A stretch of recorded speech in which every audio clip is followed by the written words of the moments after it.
Welcome to the Business of Show Business with me, Jamie Boddy. I'm joined by industry experts and up-and-coming creatives as we unpack the skills, stories and side hustles behind the entertainment and creative industries.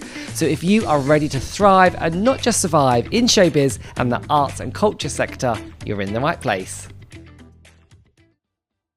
Today, I'm joined by West End performer and entrepreneur Jack Greaves, who's performed in West End shows such as Matilda and the Book of Mormon, and he's now flexing his business muscles as he's opened up a canine first space here in central London called West End Towers. I've just had a sneak peek. It is pretty epic. We're going to talk everything from personal branding, starting up a new business, how to navigate 8 shows a week, and everything the business of show business. Right, let me get comfy on this massive couch. I know, right? Yes, how's it going? I'm good. How are you, mate? Yeah, good. Literally blown away, first of all, by the facilities. Thank you. Welcome to West End Tales. It's over 2 floors, so when you see, it's epic. You've literally just opened as well, so it's all brand new. Obviously, I love the smell of dogs. I've got them, but it all smells brand new. It's lovely. It's to do branding here. We're allowed. It's a certain scent called Calm from M&S. Lovely. Yeah. So obviously, you've been in the West End, and now you've always had a passion for dogs as well. So you used to do a little bit of a stage door pickup for friends with dogs, but now it's blown into this massive 2-story building. Yeah, so essentially West End Tales is London's first premier dog care that we know about so far, hopefully, for the future. So we essentially I was coming out of Book of Mormon and chatting with some friends and being like, oh my God, it's so hard to work the show and be with a dog. Like, getting a dog's hard enough anyway, but to actually do it around theatre hours, which are very unsociable for the kind of usual world. I was like, it's really hard to actually find daycare or even dog walkers at that time. Mm-hmm. And I was chatting with a friend, Susan, who's now my new business partner, and she was saying, I think there's something here, right? I was like, I think there is. So we kind of looked into it. We asked a few friends, being like, listen, we're thinking about doing this. Is that something you'd be interested in? They were like, oh my God, yeah. So we did a few little pickups on stage door, took them for little walks, like that kind of stuff. And it basically just grew like crazy. And we were like, oh my God, there's something here. Even to the point where people were asking us that we're in theatre as well. And we're like, there's definitely something here. So then we're like, let's stop, let's have a little breather, let's think. So Susan's background is Amazon, very corporate. Mine is all theatre, so very different ends of the spectrum, but work very well as a team. And then, essentially we kind of went, wow, there's something here. And then, fast forward, and we're here open and ready for everything that gets thrown at us.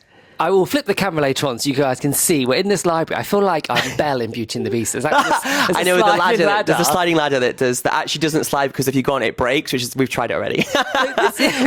This is a long way away from Book of Mormon. You was also in Starlight Express in Germany. Yeah. So this is very different.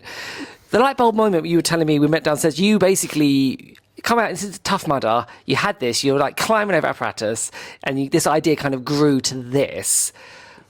How scary was it kind of being like, right, I need to shift my creative juices to kind of opening this beast? Because that's quite a scary thing for performers when they've got another passion and they want to scratch that itch. For sure. I think, like we said, we actually came with the idea on doing Tough Mudder, which is a random place to do it, but that's where most ideas are, right? They're kind of random spaces, like sleep at night, or you're like, oh my God, I got this idea, or like doing an obstacle course and running through electric fences, whatever.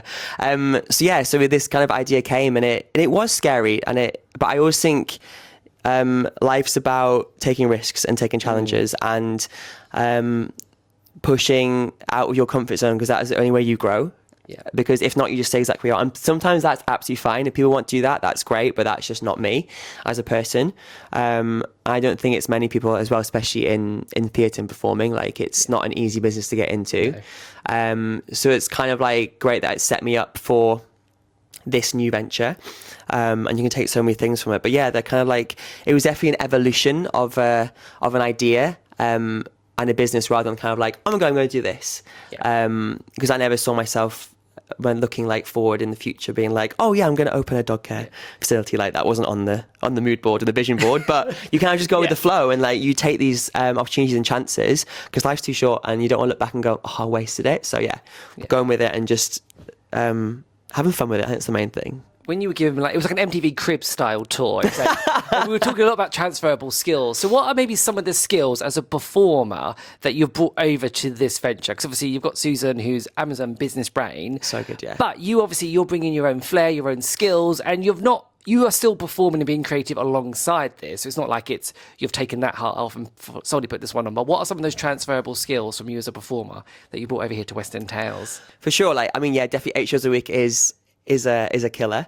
Yeah. So definitely resilience, definitely a discipline, which is great, as in like you're punctual, you turn up on time, and also like you bring a certain energy as a performer.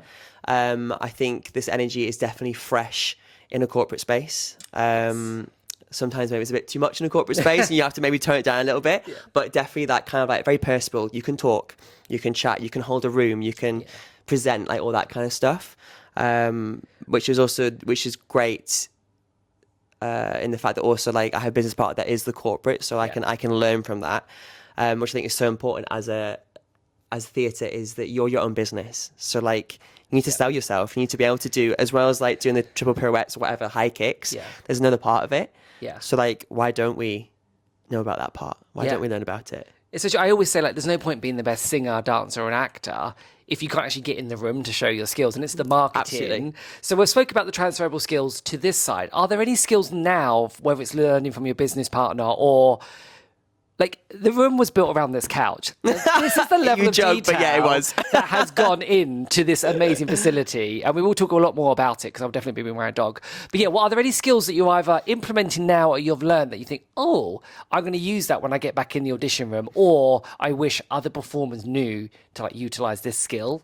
I think like flipping it around, I think definitely it's a level of community and of communication. I think that's like key. Even like when you talk about relationships, like it's communication, but I think that's across all boards. Yeah. And so like it's chatting to your agent, like it's chatting to even just your colleagues, like, and even that's just like a hi, how are you today? Great, like that kind of thing, rather than just like coming in your shell and then doing your thing, like you have to involve yourself in the work. And like obviously like we're building our team up here and then taking over like a space and kind of putting on that kind of like boss hat is exciting, scary, but like exciting, because I'm usually like, yep, sure, I'll do it. Like it's like performing, like you go from A to B, great. Yeah. Is it like a dancer and actor, like you say to get from A to B, a dancer goes like how, and the actor goes why. Like it's all that kind of like thing. It's that kind of thing. So not only do you perform and you love dogs, you also do a lot of fitness. And I guess your world's kind of, I'm literally looking up here, like you guys can't see this, but it's epic. But like this used to be a fitness space as well. So it's almost like a weird world. It is actually, yeah. It's like Inception with like Leonardo DiCaprio. It's like great film.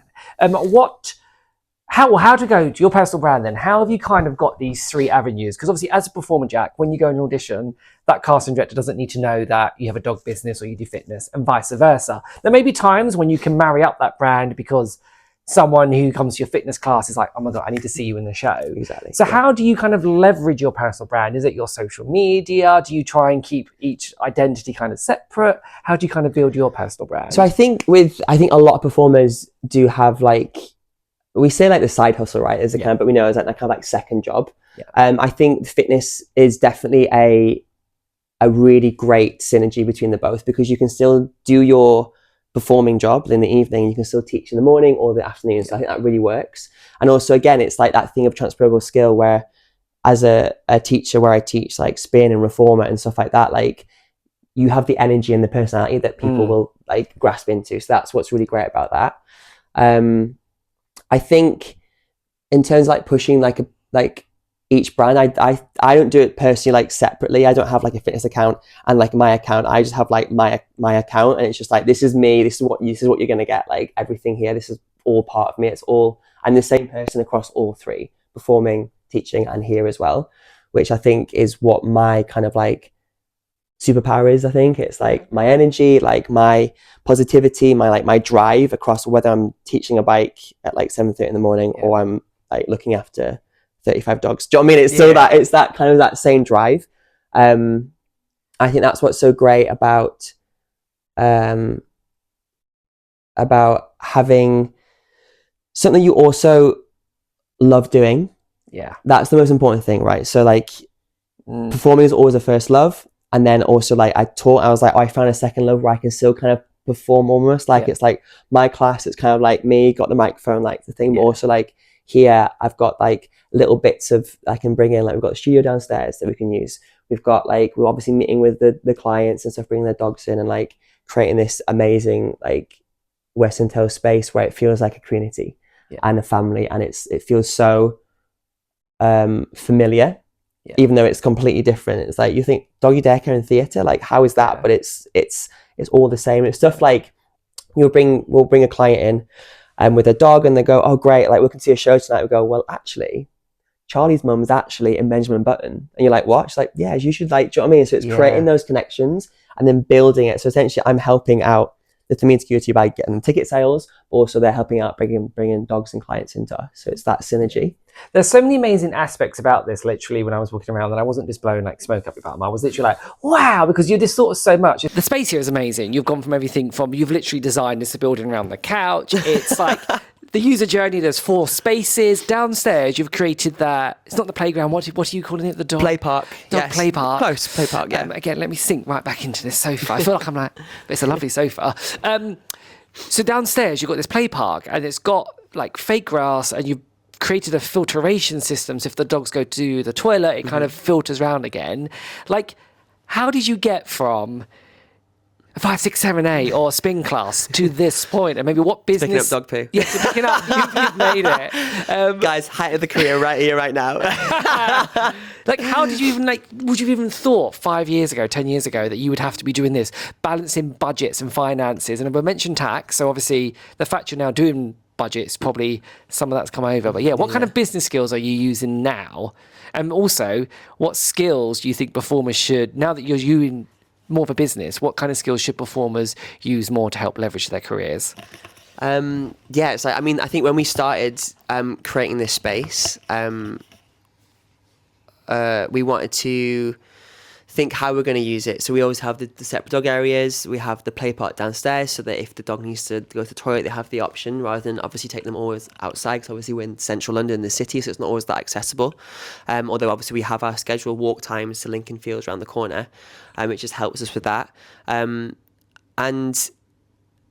I think the business skills, obviously the kind of tax financial part of it is something, and I think it's great that I'm very lucky that my business partner is from that world anyway, so I'm learning like literally like firsthand, being like, okay, great, like, and it's been like funny story, like we're like having our meetings, and then Susan's on a laptop and she's got like her Excel sheet, all the formulas, and she's just typing it in, like, if you do this and press it and it all happens, this, and I'm like, wow, and I go, that'll look great in sage green, like, do you know what I mean? That's like my that's my input. I'm like, how about we put this here, this cushion look, do you know what I mean? Like, that's my thing. And then she's like, and it's like amazing, but it's like I'm learning, okay, like, never stop learning, be like, teach me how to do that, because I want to know how to do that.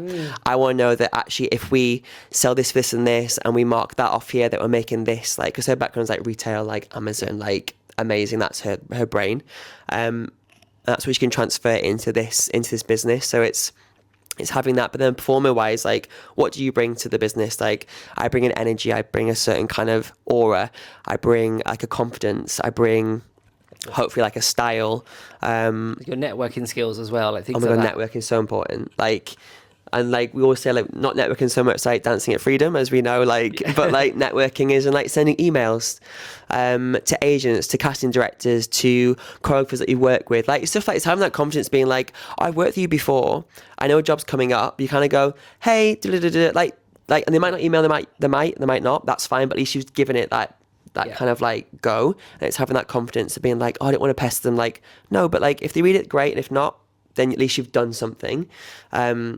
And it's the same here. It's like we want to try everything, so we want to like make it this premier London dog care facility where we have like access to everyone, whether it's theatre or it's business, and you can drop your dog off like in the morning, so like before work, pick them up usual time, or if you're in theatre, you drop them off before your show at night, pick them up at night. But then if you're in work, and you can take your dog into the office, which is great. But then in the evening, you want to go watch a show or you want to go for dinner, then you've got this space here that you can drop dog off, knowing that actually I can finish the show, come here and pick them up, and you don't have to rush home or whatever. So it's kind of seeing the bigger picture and like putting the skills into it and seeing like, okay, this is what's going to happen for this and this and this, which is what you need to do as a performer. Like you have to be able to sing, dance and act, and then all the rest on top. It's hard. It's really hard. And I think having that, giving yourself that beat or that space to almost have that bigger picture, like goes back to the whole thing of like staying in our own lane and not comparing ourselves. And it's hard with social media, but I think your dream show may close next week, or your dream show may not have even been written yet. So there's so many opportunities, but I think that bigger picture idea, it's probably quite hard to do though, because when you always go, go, go, go. But I want to ask you, you mentioned emails, and we joked off camera when we were setting up about how now you're not like, hey Han, what's up? How is your email etiquette changed now you're doing pure business? So yeah, I would when we were sending emails, I'd be like, hey, why? No, there's only one Y in hey. Maybe it should be hello, and then like filming it in and being like, hey, nice day today. What have you been up to? Like, is the sunshine good? And they'll be like, Jack, kiss. No kiss. Like, so yeah, I've had to learn to kind of make it a little bit more corporate, I think. But I also think I don't want to make it too corporate because that's also not me. Yeah. Like, you still have to have a little bit of you in it. I hope that people kind of resonate. Like, whether that's obviously dealing with builders and architects or dealing with accountants and directors. Like, everyone's still people. Yeah. Like, as much as their title is, so you still kind of got to have some kind of air about it, but also don't be a robot. Like, 'cause also you can see through it. Like, I like that. Like, try and acknowledge the title and maybe the gravitas that comes with that, but actually the people at the end of the day, and you're so big on connection and community, which is great. So even if we flip that back to performing world, if you are emailing a casting director directly or an agent, yes, professional. However, they are human. They want to know why you are different. Like, what is your USP? Like, yeah, and I think that's great. You touched on like the why. I always say it in my classes as well. It's like, why we do what we do is so important, because you have to have that purpose, and that's what's going to drive you through. Like, whether it's like on the stage, whether it's like in that spin studio, or whether it's like in this space creating a business. Like, what is your why? Like, why are you doing it? Like, and if it's to make money, great. If it's to, like we've done, essentially create a need that didn't exist, and then essentially that's grown to something bigger, which was not what we thought was going to happen, but it has, which is great. So you just never know what avenue that's going to go. Yeah. So yeah, always have your why. And I think what you've done fabulously here is that you've made it this whole... Because you're still, obviously, you're quite newly open, but you've already thought ahead. So you've got the rehearsal studio. So for the performer who needs their dog in daycare whilst they're rehearsing, you've got your weekly vocal sessions. You're going to rent it out to people for rehearsals if they need to note bash. But then you've also got like really nice showers. If you are literally like done a rehearsal, you can clean up, then go to the audition or go home. Or if you're the local business bro and you need to drop off your dog, it's a fabulous space. And I know you're already mentioning about like upcoming things of like your dog book club and things like that. I think it's really lovely. And then if you then put that into you as a performer, it's identifying who's buying the skills you have, or is there a gap in the market for you? Like, so what advice would you maybe give to someone then about finding their unique selling point and their USP? Or yeah, like I think it's like nice, like touch on what we like offer here as that we wanted like a one-stop shop. So you bring your dog in, you can go shop in the retail shop around the corners, or you can bring your dog in for a groom, or you can use the space downstairs, like a studio space, for whatever, like I said, auditions, whether you want to do it for workshops. Also, we'll be using the space for educational purposes. So we have like our doggy first aid training, we have our dog physio, we have one-on-one puppy training. So it's all like a usable space and a one-stop shop, and build that community. So like in terms of like your USP, you've got to kind of figure out one, who you are. That's the most important thing, because being authentic, because obviously as a theatre you're being multiple people. Like, one, you've got like Jack as a business, then you have like Jack as a performer where I'm playing a train on roller skates. You know what I mean? That's a very separate kind of thing. But what is your USP as a performer, and what are you going to bring to that company, bring to that business that no one else is going to. And that's, I think, was also a tricky thing with auditioning, because it's like, for instance, I'm like 5'8", kind of like brunette, kind of like American kind of teen looking. So that also hits a lot of shows, which has been great. Some shows it doesn't, which is fine. But then also in a room of 5'8" boys with brown hair, how do I stand out? Yeah. Like the quiff. But like, you know what I mean? Like, it's like, how are you going to look at me? And I think your talent goes only so far. There's also got to be that extra little kind of like sprinkle. And it's saying that, so you can do exactly the same in business. Like, how are you going to stand out from the rest? And that's what makes Here at Tales like so unique to other daycares, is that we offer like so much more than just looking after your dog. Yeah. Like that's just like the kind of little part of it. It's like the hours we offer, it's the grooming we offer, it's the seminars and like stuff they talk about, the doggy book club. So maybe on a Sunday when everything else is shut and we're maybe not as busy with kind of usual dog care, then we have this amazing space, which is our dog library, where you can come read a book, chill with your dog, have a glass of bubbles, and then meet other dog owners and create that community and being like, oh my God, like, where do you work? Oh, I actually work down the road in Frame Store.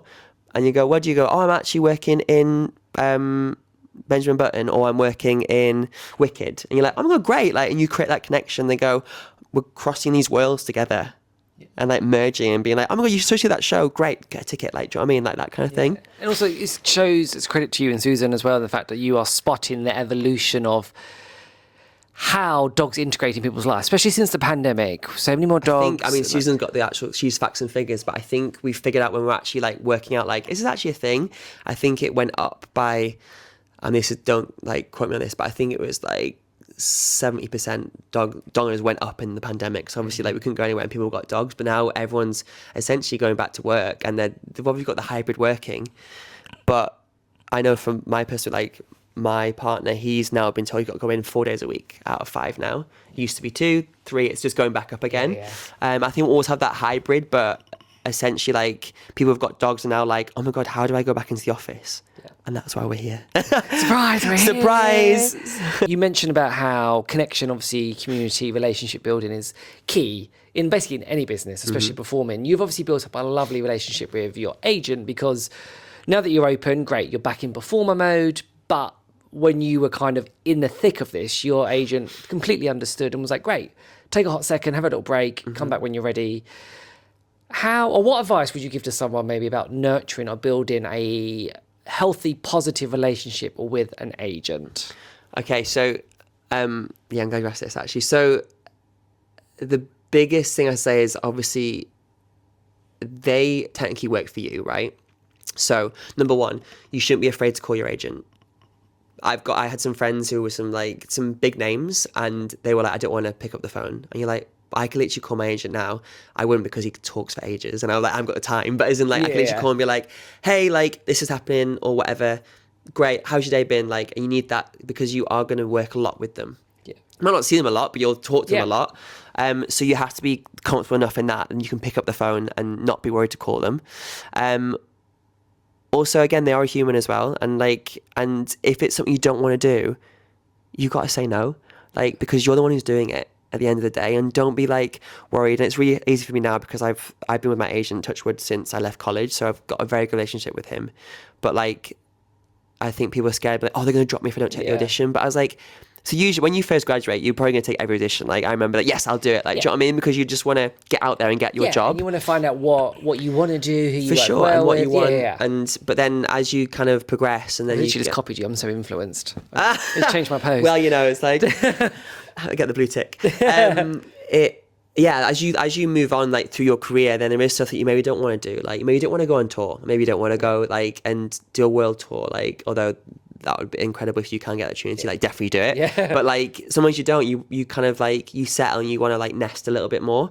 But you have to be able to have this conversation where you go, actually, I don't want to go for that audition. And like, I can speak. My agent's been great. And when I spoke about this, he was like, mate, this is great. Like, he was like, obviously, like, I want to keep you on the books. So I was like, great, I don't want to leave. I just want to let you know this is happening. Because you have to have that rapport with them. That's the most important thing, I think. People buy into brands they know, like, and trust, as we always say with marketing. So you as a personal brand, they buy into you. So now you've got clients like me. I know you from performing. I've also taken your spin class.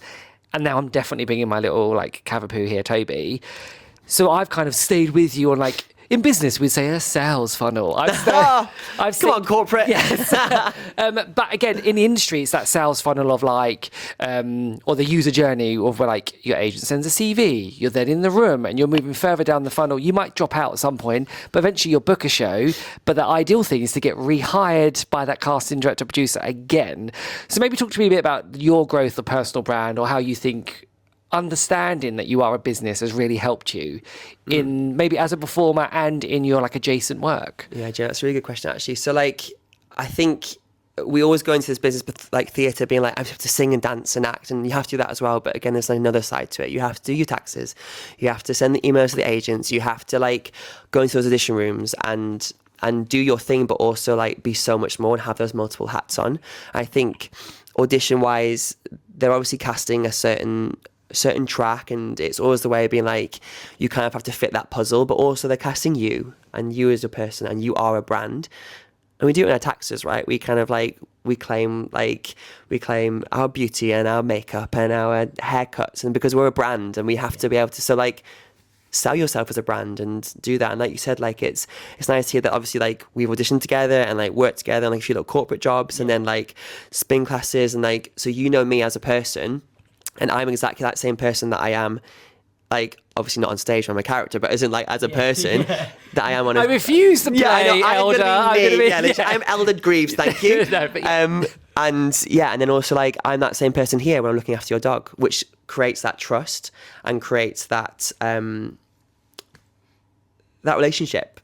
That you can go, great, I know Jack, and then he also goes, I know Jack as well, or go, I know Susan, and I know that person, so that I'm going to trust that they know what they're doing, and they've created this space, and that I'm going to feel safe leaving Toby with you, and that's what we wanted, like, and that's what's so important about, you have to, reputation's everything, and you have to like sell yourself, like, you have to, you're a brand, like you are a brand. Yeah. And I think sometimes we don't realise as freelance creatives. So again, this isn't just if you're on stage. This is because I'm finding more now working in press that we are interviewing experts. We're speaking to technicians, costume designers. So it's everyone has a brand that you buy into. Yes, some people, influencers are the perfect example of how they have to leverage their brand like heavily, where sometimes other people, it's just making sure that you're being authentic. We know who you are. Authenticity is the biggest thing. Yeah. Like, and people can see right through it if you're not authentic. I think as a performer, you have a certain like air of performance, like, but doesn't mean that it's not authentic, but you can tell when someone's not themselves, and then that's going to be your biggest sell. It's like seeing you and who you are, because that's something you can't fake. Yeah. As much as a good actor you are, you can't fake that the whole time. Yeah. And I think one thing that's part of a business, I think you've done it very well, is that you're doing 8 shows a week, for instance. How do you sustain then your body and mentally and physically to do 8 shows a week? Because that is brutal, especially like when you're on skates and you're potentially understudying 13 roles. Starlight was, I've never been so fit in my life, honestly. Like, and it's an insane show. I know obviously it's London at the moment, which is great. It's come back. But the German version is like mega. It's like the London version like times 10, like it's crazy. And everyone who's done Starlight is has that connection, just because it's a great show. But yeah, so I think 8 shows a week is really hard. It's tricky, but it's kind of essentially what you signed up to do, so that's your job, so you've got to do it. But I think you've got to look after yourself, and although the hours are unsociable, and obviously like we all like to have a party and a drink and stuff, but like that's great, but it's all about balance, and knowing that you still have to obviously do like the work the next day, but like be fit, go to the gym, do classes, do yoga, like, or if it's more about you want to escape and you want to paint, or you want to, I don't know, go for a walk, like that kind of stuff, that you have to have that balance where you kind of have a bit more self-care, because if not, you will burn out like quick. And the things you can't, when you walk in and you do like a 16-bar cut of a song, or you're in a 20-minute, half an hour of dance school, you have no way to articulate, oh, I'm really tired because of this, and this, or they only see what you deliver on the day. So it's trying to like control those controllables again and give 100%. And how are you going to maintain that? Because no one's going to buy a business or brand or product that's like 40. Like, We want optimum. It's tricky. It's really hard. It's that thing, the show must go on, right? And as soon as you walk in that audition room, you are essentially you're selling yourself. In the best way, that sounded wrong, but isn't like you gotta you have to sell yourself. I think it's really hard because there's no audition that's ever the same, and it never has been. And I've been like graduated now like since 2012, so like a long time, like 15 odd years nearly. So I've never been to an audition that feels the same. Obviously, you'll see the same people around as always, and you see the same casting directors and stuff, but also people also want to see you and your personality and how you are as a person. That is so important in a company. Because you can tell, like when you start warm up and there's someone that comes in with that odd energy, it does like transfer across, and it's really hard to pull everyone out of it if that one person drags us down. So obviously they're going to see if they can sing and see if you can dance or whatever, but also they're seeing you. And the best advice is just be you. Don't try to be someone else. Is that quote? Isn't it? It's like just be yourself because everyone else is already taken. Yeah. Yeah, well, like everyone will get a first job, but not everyone will get a second job. So as you said, if they're like that bad apple, I think kids coming out now, I think it's really hard because it's a crazy world we live in, like for sure. Like social media is great, but also very dangerous. Yeah. And there's so much available, and I think also so much is expected straight away. And it's not always the case. And you'll get few that come out and they land that job and they rock it, right? But it's very few and far between. The majority of people are going to come out. If they work, they'll go into ensemble, which is great as well, and you'll get the covers, or you'll go into a few little like principal roles, but then it might not. There's not a ladder in this business. No. Realistically, there's not. Which my boyfriend is literally like wild about. He's like, so you've worked for how many years and you're still going back? I was like, I know it's wild, but you have to be good at starting again, don't you? Because you do an epic job, and then the next day you're in an audition. Next day you're working at Starbucks, like until that next job comes up, and that's fine. But yeah, so I think you have to come out with a little bit more resilience, I think, and just know that it's not necessarily going to happen. But also, like doing 8 shows a week, it is your job to do 8 shows a week. Yeah. So like, do it. Unless you're ill, don't come in. That's fine. Don't spread it around. If you're injured, that's fine. But take the time. Like, know your business. You are business, because if you don't work, you don't get paid. You don't pay those bills. But like, also, if you're tired, you're going to be tired. So you still got to come in and do your job. Let's talk the juggling act of this industry. Sometimes you have those in-between jobs, whether it's a career ambition job, love a passion, or just kind of that survival job. What would you recommend then maybe to a performer to kind of keep them incentivized in this industry? Because it's always hard. Like, even if you've just done an epic job, you're then back to next day, square one, as we said. So what advice would you give to someone to kind of stay incentivized in the industry? I think that's the hardest thing about freelance work is the balance, and balancing everything and going, okay, I'm doing this job on Monday, this job Tuesday, this job's come in, so I'm gonna have to move that one, and like that's really tricky, and that'll always be the case. So that's a good skill to learn, is how to balance. But also the jobs, like we call them like in-between jobs or like whatever, like you still have to find something that gives you that flexibility that you can go to auditions, but also it's something that you do enjoy, because life will pass you by too quick, and you don't want to end up going like, oh my god, I'm out of work for a year. I say out of work as in like not performing for a year, and you kind of like wasted that time because you're doing a job that you don't really like enjoy. You're kind of doing it to get by, and that's fine for a bit, but then you have to really take stock and be like, is this how you want to live your life? Like waiting for that next job which will come. Like, I think you got to think also good mindset. You got to think like when rather than if. Even if it doesn't, you still got to have that mindset, because that's how it's going to keep your drive going. And that's how you're going to keep essentially waking up and doing your thing. It's hard though. It's really hard. And what makes your job even harder in multiple of your shows is that you are swing, covering upwards of 5 tracks. You can let me know quite how many it was, but like that in itself is a skill that not everyone has, but is maybe something someone can dangle in front of a potential new agent, because swings are quite like hard to come by, and they're quite often in work. So it could be quite a good bargaining chip to an agent to be like, hey, I've got swing experience, or I want to be a swing. So talk to me about your swing experience. I think, so I've pretty much, most of the shows that I've done, I was a swing on. Like you say, it's kind of like, they're hard to come by, and also hard to find like a good swing. And I think it's a job that everyone should do, so they experience what it is like to be. So not everyone can do it, and that's fine, but they should do it to be like, oh my god, this is what it's like to be a swing. Like we all have those shows where we kind of go in and we do our one track and it's beautiful. You know what you do in the day, and it's something really nice about that, and you're like stunning. But also like a swing, there's just that added extra, and you kind of think about, oh well, you're not on stage today. It's like, yeah, but as soon as that telephone rings and they go, you're on for this, and you've not done that part in 6 months, like you got to go on, like that's your job. So I think the most I covered was Starlight, where I did 13 tracks, which was crazy. Also on roller skates, mental. Just to add it on, yeah. But yeah, there's been multiple shows where I've been doing the show and I'm doing one track, and then suddenly like something happens in the show, and then I have to like switch because like, oh my god, there's a lift coming up with that person, and they've just gone off. That lift can't happen, so then I'll switch to like that other person, do that one little part, then go back to my like. I love it, and that gives me adrenaline. That's what I thrive off. I'm like, oh my god, yes, give it to me. But not every show. Like sometimes I like to just go in and do like a nice A to B. Like that's fine. But it's a hard job, and it's a. I think also we need to change the narrative. I think in the industry, because I think a lot of people I don't want to say look down on swings, because they think about it in like a pecking order. Yeah.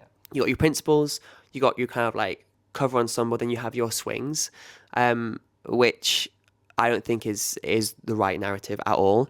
I think it goes, oh, it's like swing, it's a good place to start. Some people like want to do it, and that's their path, right? Because usually swings can lead on to like more like the kind of like ACDs, dance captains, residents. It kind of, that's the path it kind of leads, because you have that mind where you've got multiple things, multiple hats, everything. Like that's the lead that it goes up to. I didn't want to go that path. I just loved like doing something different every night, because a contract for a year is a long time doing the same thing.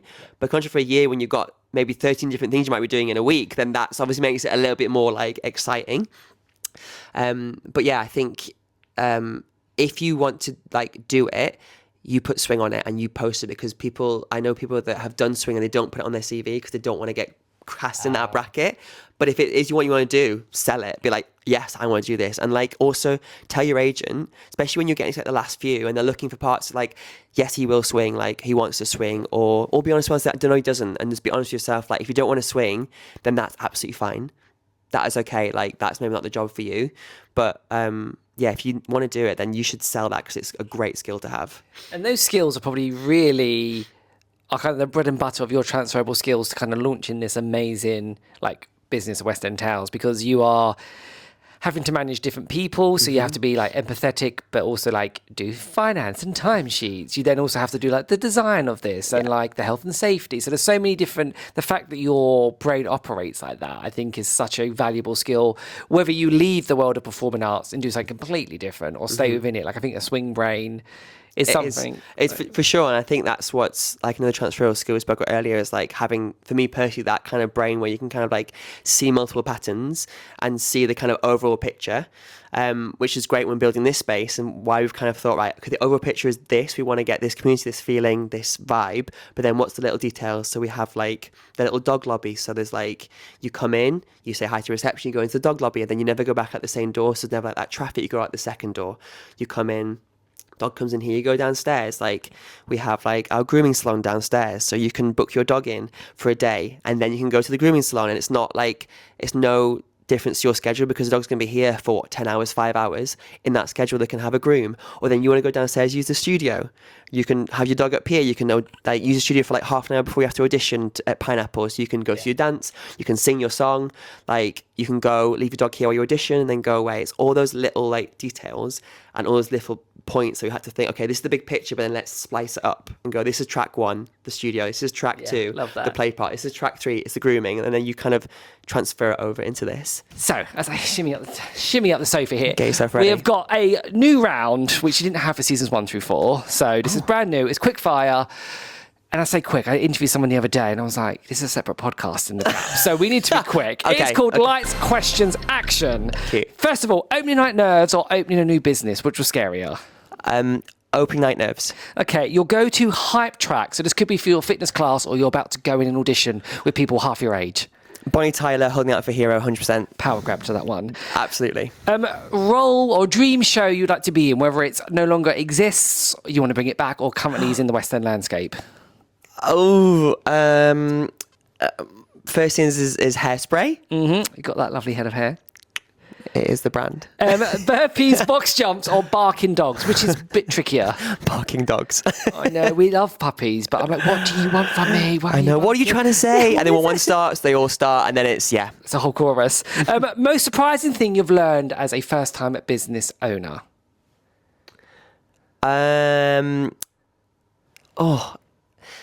I found something that I'm also passionate about that's not theatre.